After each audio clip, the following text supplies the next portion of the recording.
Bonjour mes frères et sœurs, c'est votre ami Prosper qui vous salue au nom de Jésus-Christ. Aujourd'hui, nous allons réviser ou nous allons revoir la façon dont nous exerçons notre foi en Dieu. Et je voudrais vous dire par là que c'est notre certitude intérieure qui déterminera notre comportement ou notre attitude. Sans tarder, lisons dans 1 Samuel chapitre 17, versets 45 jusqu'à 49. Nous lisons ceci. « Toi, répondit David, tu viens contre moi avec une épée, une lance et un sabre.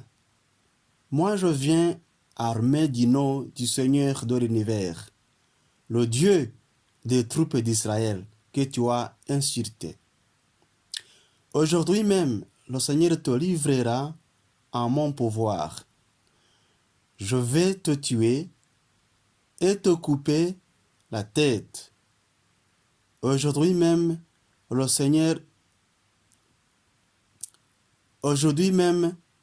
je donnerai les cadavres des soldats philistins à nourriture aux oiseaux et aux bêtes sauvages.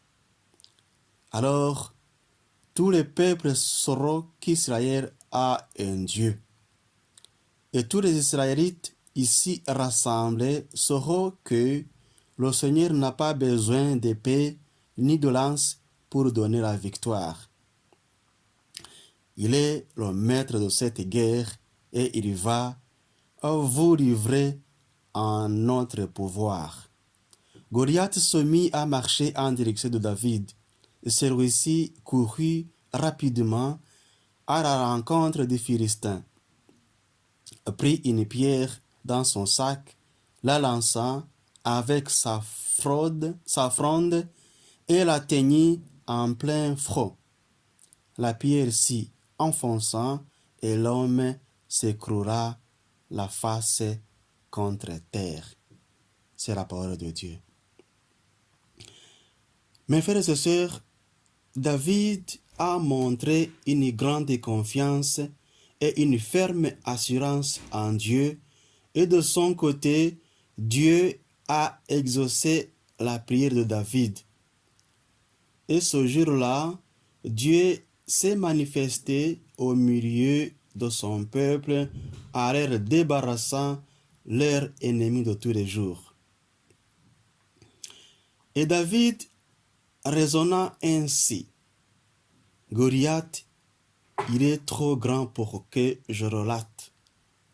Mais si Dieu est avec moi, qui sera contre moi? Mes frères et sœurs, je vous dis encore ceci ce matin. Si Dieu est pour vous, qui sera votre ennemi? Qui sera contre vous? Personne.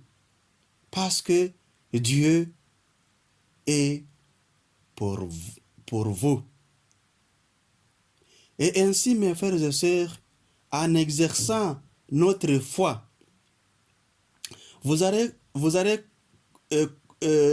croître soit vers le haut, soit vers le bas. Vers le bas, si vous vivez dans la peur et que vous faites comme le monde fait, ou si vous marchez comme le monde marche.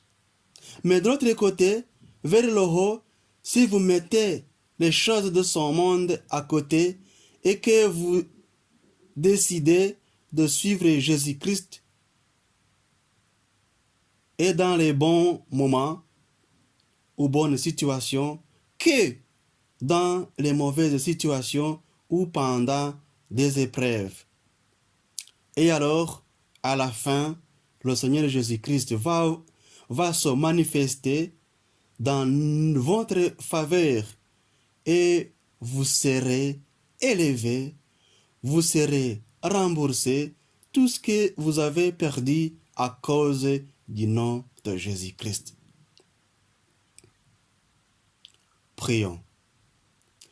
Seigneur Jésus, je place ma foi en toi et non dans son monde malade et monde insensé et monde qui va à l'envers. Seigneur Jésus-Christ, fortifie-moi tous les jours afin que je puisse traverser et vaincre toutes les épreuves qui se présentent tous les jours devant moi. Amen. Alléluia.